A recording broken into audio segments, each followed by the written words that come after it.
Okay, question number 3. We got Catherine. Catherine says, I know it's past the Monday deadline, but I'm hoping to get in. You got in. Did. I've been immersing myself in your Q&A and YouTube looking for the answer for my foster. Well, technically he's a foster, but will be a rehome if I can place him as his last rescue transferred him to me because of the liability of having them on their books, and he's unadoptable due to numerous bites. One on record, which is unfortunately a child. The others have been my husband and a few others who have looked at him in the eye or confronted him. The rescue wanted to bring him up north to train him and then adopt, but they considered him unadoptable. They would put him down. I couldn't take a chance. So, after a year, he can accept direction from my husband, but continues to snarl and growl, will follow quickly with a warning bite if I don't hear him, to people he happily greets and is friendly to. He's unpredictable when I've had him growl when my daughter-in-law was scratching his back, not even making eye contact. He was in his bed, though. I'm learning triggers. Eye contact, too much physical contact, even simple petting over 20 seconds. Yeah, you bet your ass. The dog's never getting pet like that. Sounds like SmackDown time. I'm just like, over 20 seconds, he's not right now, and have done extensive obedience with him. Force-free distraction when he acts out hasn't worked. I've always used an e-collar on him as I can't afford the liability of him getting loose in my area. Yep. 2 balance trainers have told me that he's unadoptable and very likely a one-person dog, mine. What can I do to balance him enough to trust him around people in my house or find him a home? My husband's concerned about the liability. I would keep him, but the husband's still pushing to rehome. He's exercised, knows place, sit down, come, go find, long out, etc. And he's sweet, funny, and laid back, and willing and smart. Sorry, I got some Indian stuck. Catherine, we need to have a talk. Okay, so we're all about positivity. We're all about being optimistic. We're all about transformation. We're all about thinking the best. We're all about taking dogs that are in trouble and helping them get to a better place and becoming their better selves, their best self. That said, what you're talking about is a highly dangerous, highly risky scenario that involves not just you, but members of your family and possibly members of your community. Yeah. Having that dog, when there's a million great dogs that are in the shelter, foster, rescue system, and having this dog with multiple bites, especially one to a freaking kid, that's an untenable risk. It's something that I would highly recommend, even if your heart's in it, even if you feel committed. It's easy to get committed to these broken dogs and want to try and save. But I'm telling you, this is a bomb waiting to happen that's going to go off somewhere in your life or somewhere outside of your life within the community, something like that. And you're ultimately going to be responsible for it, and it's going to feel terrible. So my actual recommendation, based on all of those bites, based on the unpredictability, based on the stuff of petting and then dog getting snotty and nasty, all of that stuff, either you hold on to that dog and you lock him down and you do your very best, which I still think is a losing proposition.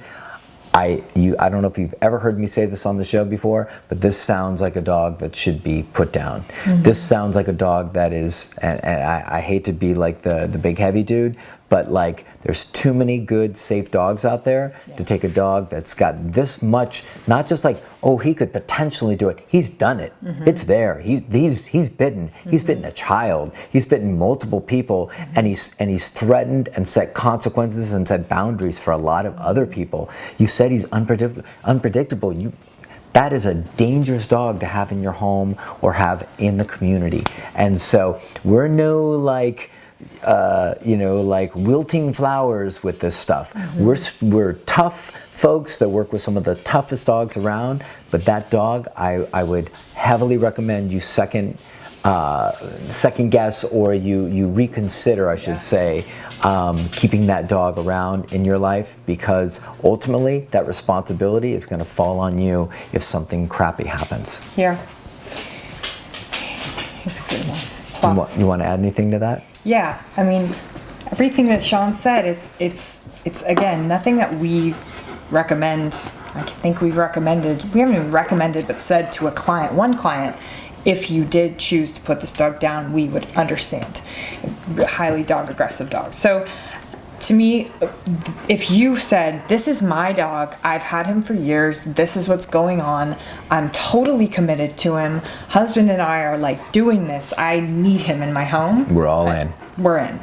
But we're talking about a dog who you're fostering, that you're gonna try to adopt out or try to rehab, and you know, you're not a trainer that rehabs these guys on the regular, and that's definitely something to be like, that's a huge liability for you to be like, yeah, well, I think he's okay now, and you give him to another home that doesn't know the extent of things or has no experience in it, or you keep him, and the unfortunate part with this stuff is some people get locked into a dog, but they're like, I gotta save this dog, and then that puts them out of being able to foster or help dogs, any other dogs. Good point. Because they can't take in dogs because they're worried maybe something will happen, or they can't have more people around. Like, they're like, okay, I'm just a one dog household now and this is it, and then all the help stops for this one guy. And yes, we love dogs, and I'm sure he's sweet, I'm sure he has tons of redeeming stuff, but man, those are not light offenses, you know, to bite a child and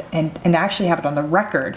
Like, we're not just talking like, oh, he bit, like, you know, a random, like, sometimes somebody walking by on a walk or something like that. Or like the situation was set up and the kid grabbed his face. Like, if it's on the record, that usually means there's probably a situation that was like, wow, this is a bad thing and needs to like be told. Yep. So yeah, it's a tough one. I feel for you. I so do. Man, we have had personal dogs that have just tough, and we've stuck it out, but they definitely can put a damper in your plans if you're not willing to totally be on board and have this guy be yours. Yeah, I don't think any of us have ever owned a dog that we felt was dangerous and unpredictable, that could actually form some kind of a risk to the community. Yeah. And here, the last thing I'm just going to close out with, how would you feel if this dog went to another home, got out of the house or in the house, and bit some child terribly on the face? Mm-hmm. Like, you have to look at that stuff, and you have to really weigh that out.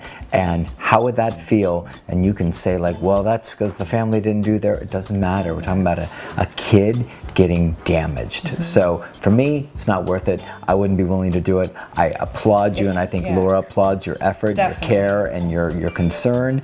But if a rescue is telling you, like, we got to give this up and you can take her if you want, or take him if you want, it's not necessarily, it's a really good clue. Let's put it that way. Because some rescues will hold on to dogs for a long time. Yeah, sorry about the tough talk, but I think it's maybe one of the most important conversations we can have with you and anybody else that's in a similar situation with it.